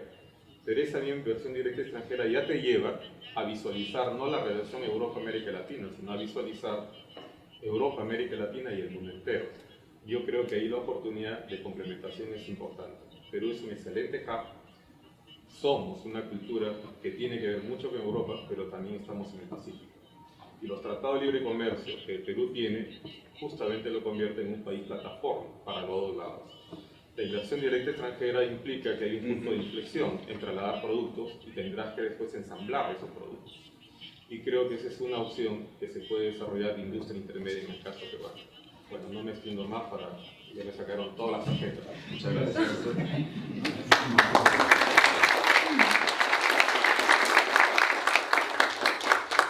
Cedo la palabra a Miquel Landavaso. Bueno, muchas gracias. A mí me gustaría, en primer lugar, no sé quién ha hecho la pregunta, pero es la pregunta adecuada. Es la más difícil. Generalmente preguntan qué hay que hacer. Y ahora ya sabemos todos que hay que hacer innovación. Hace 15 años la batalla era que en los discursos políticos, en los debates como este, la palabra innovación figurara dentro de las políticas públicas de inversión. La segunda batalla fue explicar que era innovación, que no es investigación, solo investigación. Ni prioritariamente es investigación cuando hablamos de cine. Y hoy la pregunta es cómo. La verdad es que, para ser sinceros, no lo sabemos, pero no lo dirán a nadie. Lo que sí sabemos es que, y aquí me gustaría citar a un poeta español, debe ser por el jet lag, que se llama Antonio Machado y que dice: caminante, no hay camino, se hace camino al andar. Entonces, ¿cómo no se hace esto? Esto no se hace si hacemos planes escritos en piedra. Esto se hace generando procesos. Procesos que hoy hemos visto un vídeo maravilloso en el que estaba Germán ensuciándose las manos, lleno de polvo, con los que hacían mesas y sillas, que luego hemos sabido que no se utilizan ni se venden en la propia región que las genera y que también es una contradicción curiosa. Sabemos que no se hace dictando la innovación. La innovación no se dicta, y mucho menos desde el sector público, como decía mi director general. La innovación no se debe dictar, no se puede dictar, pero sí se puede cultivar desde el sector público. La innovación tiene que tratar de procesos, la innovación tiene que ser definida en sentido amplio, como innovación no solo en manufactura, sino también en servicios, como Open Innovation. Y la innovación tiene que tenerse en cuenta dentro de lo que es un ecosistema de innovación, dentro de un entorno que es el que genera, el que hace que la tierra sea más fértil, para que cuando plantemos la semilla de la inteligencia, del talento, esta crezca más. Y la innovación funciona, porque esta es una palabra muy importante, ¿no? Porque si funciona, entonces podemos empezar a creer y nos podemos aventurar a ir a intentar descubrir India y acabar en América, pero llegar a algún lado. Y parece que sí, porque hoy, por ejemplo, en la exposición de nuestro amigo Gregorio en Castilla y León, una de las regiones pioneras en las que probamos esta metodología que estamos compartiendo con ustedes, veíamos cómo en 4 años, a partir de este plan, que es un proceso, que son palabras, que son reuniones y papel, la participación del sector privado, de las empresas en el gasto de innovación en esta región en 4 años pasa de 1/3 a la mitad. Cuando Miren habla del País Vasco, yo recuerdo que en 1987, cuando era un joven economista de la Agencia de Innovación del País Vasco, una región que mantiene una política de estrategia de innovación durante 30 años, yo saltaba por encima de las farolas que habían sido derribadas por los obreros de la empresa de construcción naval que estaban luchando contra la policía o viceversa, donde hoy está el Guggenheim, el Museo Guggenheim, que es un barco de titanio que nos indica el futuro y que ha sido internalizado por la propia población, diciendo, este es el camino, ¿no? Es un camino, con este barco vamos lejos. Ya no se hacen barcos que flotan, es un barco de titanio que está ahí, que se visita, pero que también sigue navegando, ¿no? Y en todo esto, ¿qué es lo más importante? Dos ideas que me parecen fundamentales. ¿Cuál es el papel del sector público? Cuando veníamos para aquí, creo que fruto del cansancio, el director general me decía, al final, la labor más importante que podemos hacer aquí es ser catalizadores de una reflexión. Porque nosotros no tenemos la receta ni la solución. Pero el papel del sector público va por ahí, ¿eh? Es ser un mediador, un catalizador, un facilitador de ese proceso, sabiendo que a veces se tiene que apartar y el protagonista está sentado ahí. Y finalmente, una reacción a lo que hemos visto aquí. Porque yo creo que es bueno que ustedes sepan lo que reflejan en un espejo, que es el nuestro. Es una mirada externa que viene ingenua y digamos, virgen, y que les observa, ¿no? Y que les escucha durante 2 días. Nosotros hemos sentido que había 2 ingredientes claves para poder hacer camino en el mar. Y es la inteligencia y la pasión que hemos detectado en los intervinientes de estas 2 sesiones de estos 2 últimos días. Había una riqueza intelectual, una pasión, una voluntad de parte de esa sopa de acrónimos que yo ya no me acuerdo, pero que tiene caras detrás, que era muy fuerte y que no encontramos, desgraciadamente, en la mayoría de las regiones en las que también estamos en Europa discutiendo, ¿no? Entonces, el político o la fuerza, la buena gobernanza y la calidad institucional que sepa canalizar esas energías que existen en Perú, que están reflejadas en la gente que participaba ayer y hoy en esta conferencia, con ese objetivo puede ser un vector de crecimiento sostenible, esta vez sólido y de futuro muy, muy interesante. Entonces yo les animo a que utilicen este potencial y que lo hagan empezando por esa coordinación y esas sinergias institucionales entre el central y las regiones, pero sobre todo horizontales y verticales, interinstitucionales que existen. Y nada, gracias. Señor Walter de Pavo, una pregunta para usted. Dice, si el éxito del desarrollo sostenible de un país define la innovación mental y la articulación multinivel, ¿qué hacer cuando el Estado es lento para innovar? ¿Qué es lo que tiene que hacer el sector público? ¿Qué iniciativas de innovación podría comenzar a trabajar el sector privado?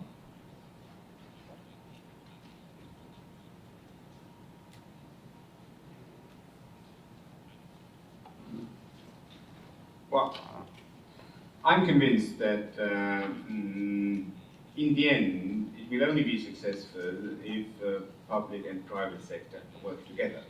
So, if the impression is that the public sector doesn't do enough, I think then the private sector can also exercise pressure on the public sector to do what is necessary to be done. I don't think, well, from my feeling of 2 days, which is surely not representative sample, is that the interlocutors that I have met here in the public sector, they are very keen to take initiative. And I think Oscar has mentioned the initiatives from, what's it called, Contitech. So very impressive because for the first time there are programs promoting research and innovation. So I think that's a major step forward. I think it's very important not to get into a blame game. who is not doing their job. I think it's much more important to mobilize joint energy because, and this is very much also our experience in Europe. Looking backwards, getting into a blame game, that's not going to make progress. I think it's very important to develop a joint vision and then mobilize those that are willing to take responsibility and to commit themselves, and then the others will follow. Gracias. Una pregunta para Miriam Stensoro. Dice, ¿está de acuerdo que para la innovación es preferible la autorregulación de los actores involucrados o que el Estado es quien las regule?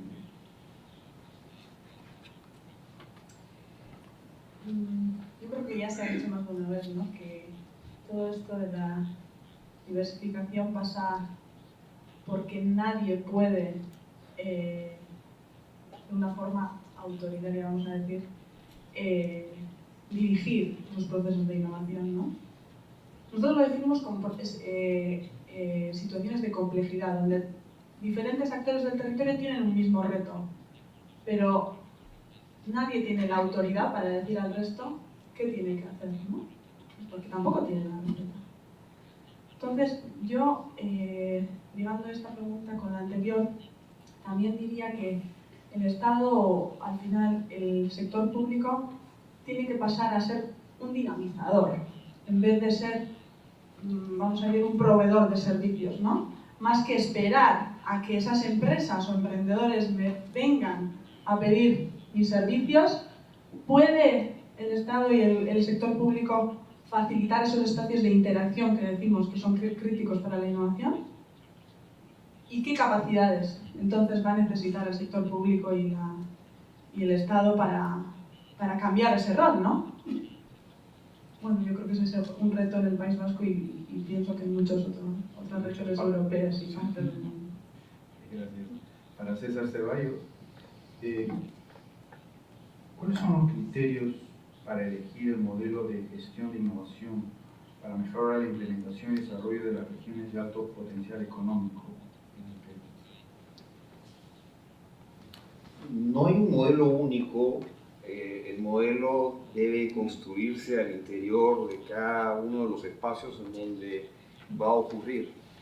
Tenemos hoy en el mundo facilidades que jamás en la historia anterior de la humanidad han existido, y muchas de las cosas que hoy parecerían imposibles están transformándose en totalmente posibles, y los criterios de escasez que antes se manejaban en muchas circunstancias van a dejar de existir. Y esto, aunque parezca ciencia ficción, en la práctica no lo es, y lo estamos viendo. Cuando hablamos de agricultura y escuchaba las ventajas que tenemos en el Perú, hay nuevas tecnologías de cultivos. No sé si han escuchado ustedes acerca de los aeropónicos.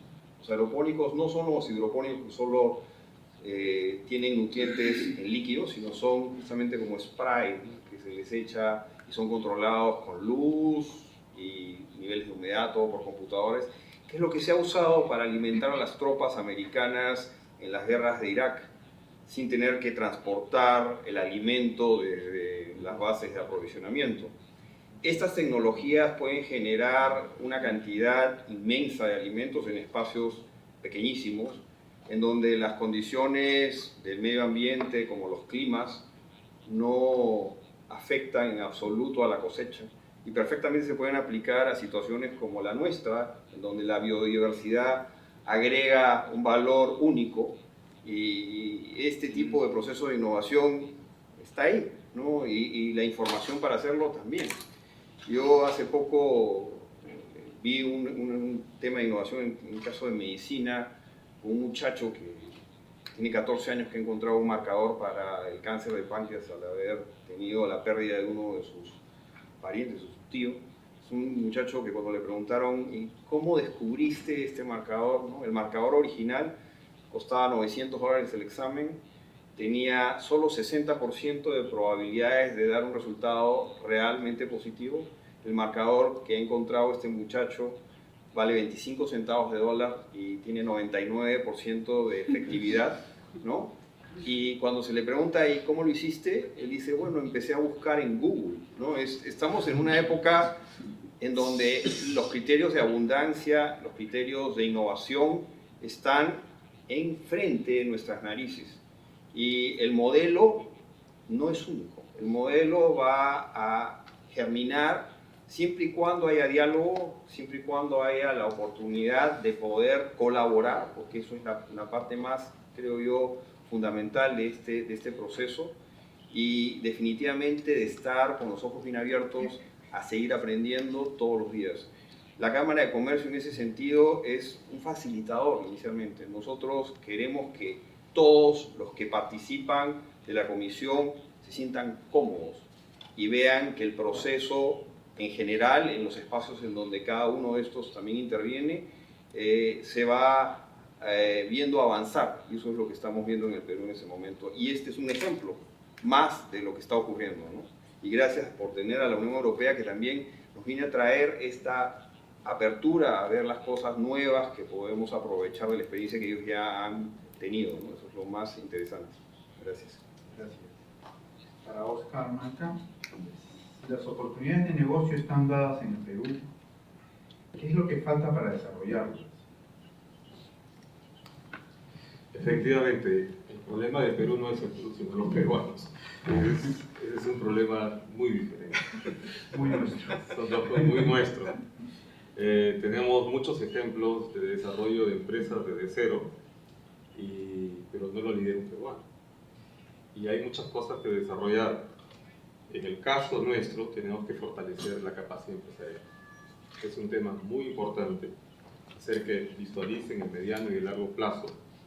Y eso pasa básicamente para que la persona se entrene en condiciones de una cancha global. Por dar algunas perlas, en el caso peruano, en las exportaciones, más del 80% de las empresas que exportan son empresas esporádicas. Es decir, hoy día exportan, mañana no se sabe y de repente quizás dentro de 2 o 3 años vuelven a exportar. Como diría Julio Iglesias, a veces sí, a veces no. Esa continuidad implica descapitalización de la gestión. Y ese es el peor pecado que puede existir para la continuidad de las empresas en los mercados.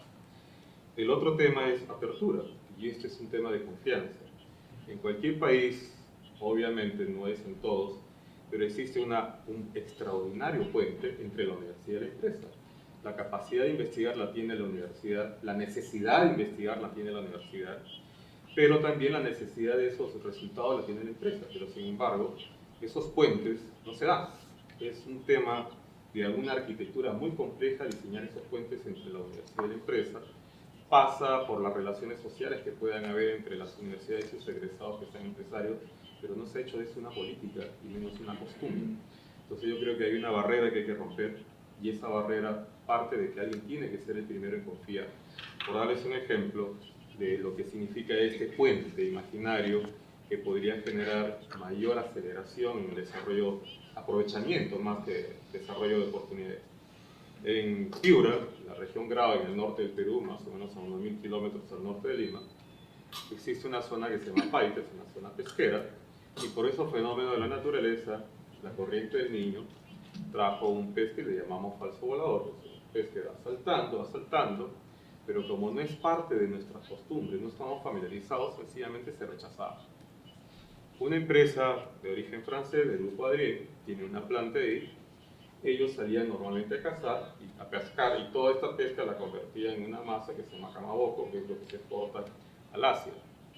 Y preguntándole al gerente de inversiones de la región, me decía que Perú no exporta camaboco, y a 30 kilómetros estaban saliendo los contenedores con camaboco. Le preguntábamos a la empresa y decía que ellos habían dejado de salir a pescar porque un tema crítico era darles trabajo a los pescadores, y ellos, en vez de salir a pescar cosas que en ese momento no tenían, que capturen al falso volador, de tal manera que ellos reducían sus costos, no tenían la tripulación de ellos, no tenían sus embarcaciones, y comenzaban a comprarle la captura del falso volador a estos pescadores. La tecnología para hacer Camaboco es muy simple. Es cuestión de entrar y leer en internet. Camaboco a nivel artesanal existe, pero a nivel industrial es otra cosa. Y ahí viene uno de los peores desniveles que puede existir en cualquier sociedad. Nuestra sociedad lamentablemente no es bilingüe. Es una sociedad que lamentablemente, por las razones que sean, no podemos acceder al conocimiento a pesar de que puede estar en Google. El gran porcentaje de todo el conocimiento que se genera y se multiplica está en inglés. Nosotros hemos ido a ciudades dentro de las provincias y encontramos que la información para hacer un buen estudio de mercado con un costo de X horas hombre, siempre y cuando tengan la metodología y sepan leer inglés, puede significar en horas de internet 2 soles la hora, más o menos 20 horas que es el promedio que invierte uno de nuestros muchachos, pero sin embargo ya se paga $5.000 a $10.000 por un informe de mercado que está de forma gratuita en internet. Ahí viene uno de los temas que hace que nuestro país sea desestructurado, la calidad de la educación. Yo creo que eso, en la medida que la gente va encontrando algunas cosas que le dan valor, tiene mucho miedo en perder eso que le da valor. Y así va marcando un comportamiento, inclusive cuando llega más adelante en su desarrollo empresarial. Yo creo que la clave es mejorar la calidad de la investigación. Costa Rica, cuando se venía el problema del famoso año 2000, entre opiniones que decían que era el fin del mundo, el otro que internet iba a colapsar porque había un dígito más, etc.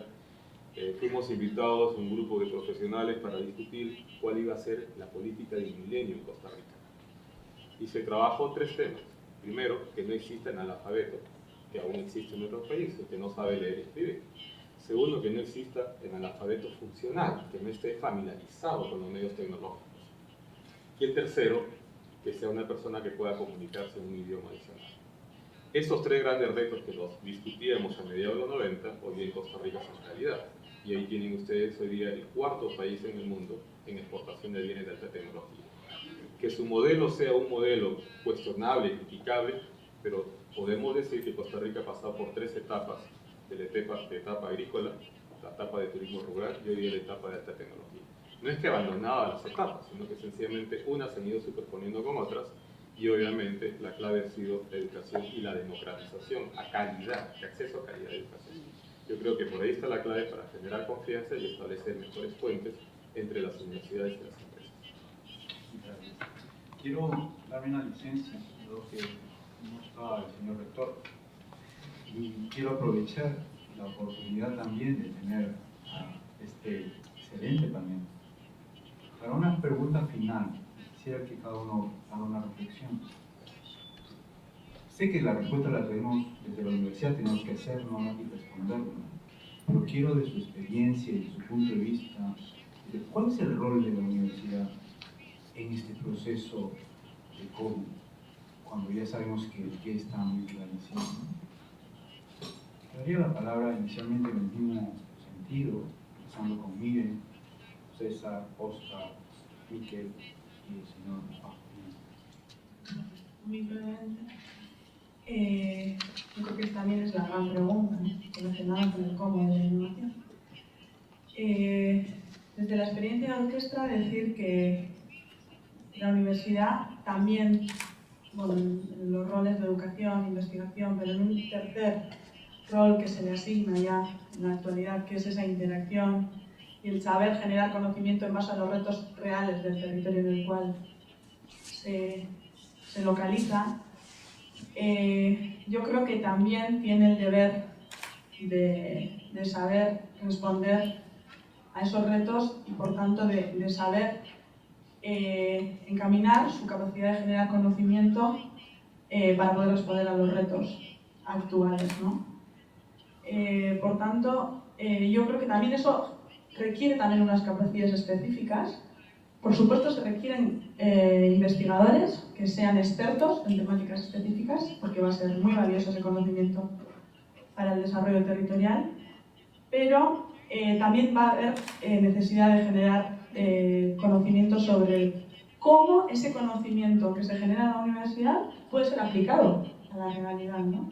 Y eso requiere de otros conocimientos y otras capacidades en los investigadores, ¿no?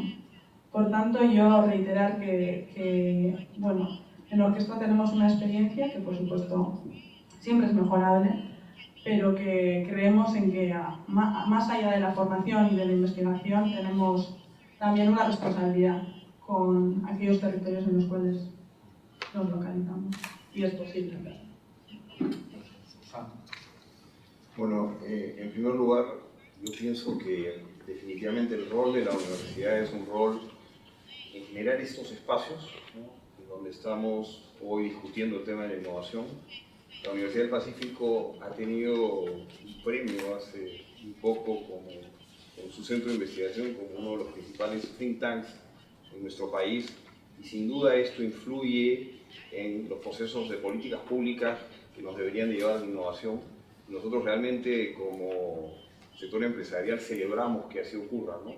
El espacio de la Comisión de Innovación en la Cámara lo que persigue justamente este diálogo con ustedes para tener el feedback académico con el feedback de la empresa, para poder encontrar entre ambos lo mejor que podamos hacer y de la misma manera con el Estado, ¿no?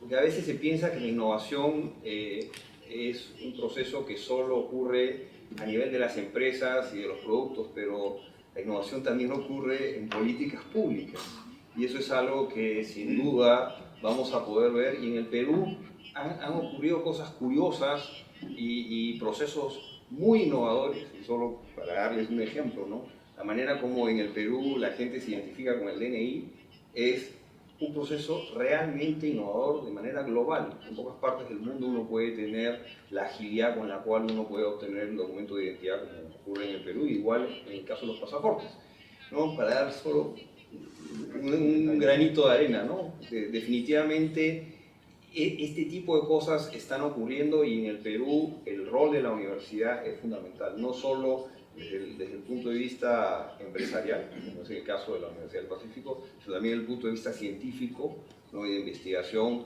básica que tenemos que impulsar, y que hoy, como les dije en un momento, el gobierno por primera vez, de manera muy pero clara, ha empezado a hacer con el programa con CONCITEC y FINCIT.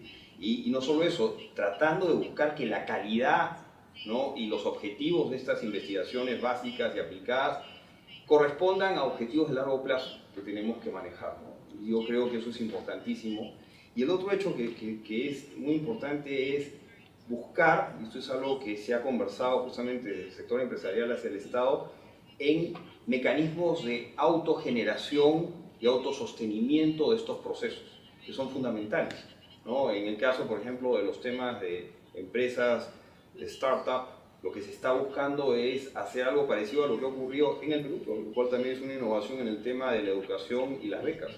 Los fondos de becas, hay un fondo peruano que ha crecido, no porque la gente tenga que devolver, sino por un compromiso de que si es que en algún momento esta persona que fue ayudada tiene la capacidad de devolver, devuelva al fondo. Y lejos de crecer de manera muy pequeña, ha crecido exponencialmente y ha generado oportunidades a más peruanos, cosa que no ha ocurrido en ninguna otra parte en el pasado. Entonces, creo que sí, estamos en un momento fantástico y la experiencia global nos debe servir muchísimo. Solo una cosa que quisiera aclarar de lo que comentaste con relación a la educación y el idioma. La educación se está transformando hoy a nivel global. Y hay unas iniciativas que se llaman Self-Online Learning Experiences, ¿no?, que han sido premiadas por la gente de TED y que han demostrado que el idioma no es ninguna barrera, más aún con la tecnología actual. De modo que lo que hay que ver es de promover ese tipo de espacios para que eso también ocurra. Nada más. La pregunta es bien complicada, es muy lleno de preguntas bien profundas. Pero definitivamente la universidad es el socio que acompaña el desarrollo y el crecimiento del país. Y su rol, bueno, lo primero que tiene que hacer una universidad y cualquier universidad es bien simple: convertir en realidad su misión y visión. Y ninguna misión, ninguna visión de las declaradas en todo el sistema universitario es mala. El tema es que tanto se cumple esa misión y esa visión. En todas, de alguna manera o de diferente forma, dicen generar, adaptar, multiplicar el conocimiento. Obviamente eso significa el rol fundamental de la universidad. Y ese rol está que no solamente es cuestión de enseñar, sino también de investigar. Y esos dos roles hoy en día va básicamente a enseñar a aprender. Es el aprender a aprender es un tema muy complejo, pero enseñar a aprender es un tema mucho más complejo. Nos contaban los coreanos que ellos están en ese nivel de enseñar a aprender. Y el enseñar a aprender partía por una clave de no castrar las inquietudes de las personas. Yo creo que todas las personas somos inquietos y el tema es saber canalizar, y esa es la clave para el poder desarrollar. Un profesor belga hace muchos años nos decía, como una especie de anécdota, cuando él estaba estudiando el sistema de educación japonesa, que había una prueba estándar para todos los niños. Y los niños, según esa prueba, se dirigían por un tipo de conocimiento, según sus habilidades. Eso no significaba que no podían cambiar. Pero una de las preguntas era, ¿qué pasa cuando la nieve se derrite? Y todos contestaban, bueno, se convierte en H2O, en H2O. Y uno de ellos dice, cuando la nieve se derrite, empieza la primavera. Obviamente era el patito feo, pero eso es parte de lo que debe existir en cualquier universidad y en cualquier sociedad. La diversidad de opiniones y la tolerancia. Y yo creo que de esta diversidad, obviamente, sale mejores luces para acompañar el conocimiento. El otro tema es el rol del Estado con las universidades públicas y obviamente las privadas. Pero los estados generan una gran cantidad de investigación, de consultorías que deberían ser de acceso público. No hay nada más rico que algo que ha hecho el Estado, de pagar consultorías de X soles o dólares o euros. Esta metodología esté al alcance de todos, que sea abierta, para que las universidades puedan aprender de estas metodologías y mejorarlas. Ahí tenemos parte del secretismo, y ese es parte de los problemas de la institucionalidad. Yo creo que la universidad debería ser el primero en dar estos ejemplos de institucionalidad y transparencia. Obviamente no es un problema de todas las universidades, es un problema estructural. Gracias. Gracias. Bueno, la universidad, yo voy a hablar desde el punto de vista de economista de desarrollo. La universidad es clave porque es la fábrica procesadora de la materia prima de la economía del futuro. Ya no nos basamos en el carbón, el acero, o el oro o el petróleo. La materia prima es la inteligencia. Y la fábrica procesadora, que es la universidad, lo que hace es formatea, canaliza, explota, aumenta, valoriza la inteligencia, que es la única, la verdadera materia prima para el desarrollo económico, en la economía del conocimiento. Esto a nivel filosófico, pero que es importante. Cuando bajamos al terreno y decimos cómo puede ayudar la universidad en estos esfuerzos de los que estamos hablando, vamos a mirar el sistema de incentivos. ¿Cuál es el sistema de incentivos? ¿Qué hace la universidad y cuál es el sistema de incentivos? La universidad para los alumnos hay que ser realistas.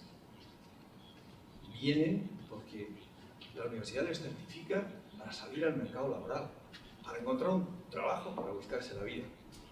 Y eso es una función clave. No la neguemos, aunque sea menos grandiosa. La universidad lo que debería hacer es formar capital humano para resolver problemas, no capital humano que acumula unos conocimientos que está muy bien, sino capital humano que es capaz de reaccionar de forma flexible, directa, para encontrar soluciones a problemas reales, en unos casos empresariales. Y la universidad debe también, por supuesto, hacer investigación de nivel, ¿no? Además, la universidad puede tener un tercer objetivo, lo que llamamos el tercer objetivo de la universidad, que es contribuir al desarrollo económico de su entorno, en el que está inserto, que le paga. Y ese es un objetivo que está poco desarrollado y que necesita otro tipo de incentivos. Cuando nosotros intentamos explorar este tercer objetivo de la universidad, que está en una guía que en estos momentos se encuentra en las aduanas de Lima, porque no lo hemos podido recuperar todavía, porque se llama Relaciones Universidad-Empresa, que hemos hecho con un profesor, John Goddard, que ha trabajado por la OCDE en este tema. Cuando investigamos este tercer objetivo y vamos a Alemania y hablamos con la Steinbeis Foundation, que es una de las instituciones de referencia en las relaciones universidad-empresa, un señor viene y nos dice, mira, dejaros de líos, el dinero y la gloria. Hay un sistema económico de incentivos que permita a los profesores universitarios ganar dinero si trabajan para su entorno, para las empresas de su entorno, fácil, directo. Igual no todo el dinero que paga la empresa a la universidad, pero una parte, y rápido. Y la gloria, mucho más importante para los profesores universitarios, porque dicen que tienen unos egos muy grandes, pero esto lo dicen ellos. La gloria, es decir, si nuestra carrera académica depende solo de las publicaciones que hacemos en determinados journals, ¿cómo cuantificamos esa ayuda a una empresa para explorar la innovación? ¿Cuál es el peer review journal que nos va a dar esa certificación? Cuando nosotros preguntamos en Irlanda a la responsable de la estrategia de innovación irlandesa, dice, mire, hemos llegado a una conclusión discutiendo. Queremos que en nuestra universidad haya 3 tipos de personas. Profesores, puede que no investiguen, pero tienen que ser buenos pedagogos, demostrables, evaluados por los alumnos. Que no investiguen, pero que sean buenos pedagogos. O que sean investigadores, porque no comunican muy bien, no enseñan bien, pero hacen investigación de excelencia internacional evaluada. O que sean capaces de comunicar, transferir conocimientos de la universidad al entorno. Queremos ese tipo de universidad. Y eso ya es una visión muy concreta que nos puede ayudar a dilucidar cuál es su valor. Hoy escuchábamos una cosa interesantísima, y es que en una región remota de Perú, pequeña, no me acuerdo ahora mismo el nombre, uno de los soportes de la innovación, de los pocos que existen sobre el territorio, es esa universidad. La universidad puede jugar un papel de antena, que comunique, que transfiera, que está conectada. La universidad viene de universalis, de conexión. La universidad está conectada, por definición. Puede ser una antena territorial. Una antena que si está conectada, solamente capta las ondas internacionales, universales. La innovación es internacional, o no es, y las transfiere y las comunica. Y ya, para acabar, hay gente que dice que la universidad del futuro, que va a haber solo una universidad o 2, precisamente por la cuestión del TED o el Khan Academy, maravilloso que tenemos en Internet. Porque, ¿cuántas formas hay de explicar una regresión? ¿O econometría? Pues 3, 4. La universidad se va probablemente ver como el sitio donde, cuando ya has visto TED en Internet, cuando te lo han explicado el mejor pedagogo de Harvard, traducido al español o al idioma que sea, es el lugar donde se va a poder discutir las dudas. Es el lugar cercano donde a nivel de interacción humana los profesores ayudan a dilucidar dudas, a potenciar precisamente lo que decías tú, que me parece interesantísimo, a generar una duda razonable y a resolverla y a discutirla y a hacer ciudadanos más tolerantes y activos en esta sociedad. Cedo la palabra a Walter de Paz para terminar. Well, thank you. I think I can be very short after the very complete interventions before me. For me, the fundamental thing is the mindset of the university, their understanding of their role. The university has to get out of the ivory tower of science. I think this is very important. And to accept the role as a major actor for economic development and innovation. I think this is very important. It is this mindset. Because their role, at least for me, has 3 major functions in the innovation process. First, universities determine to a large extent the quality of human capital. And this is key for the innovation process, including entrepreneurial spirit. I think it's very important that universities also, beyond scientific education, also invest in teaching entrepreneurial spirit, because this is one of the ingredients that most of our societies are missing. Second point, of course, that universities are the producers of knowledge, and knowledge is another very important ingredient of innovation. And third, universities can very much act as a facilitator for access to knowledge. They are part of major networks of knowledge producers, and they can build the bridge that you were talking about between companies that need knowledge and they know where the knowledge is. And I think this knowledge transfer, that's for me the third function of universities that is so key in the innovation process. Thank you. Bueno, quiero pedirles un fuerte aplauso a nuestros panelistas.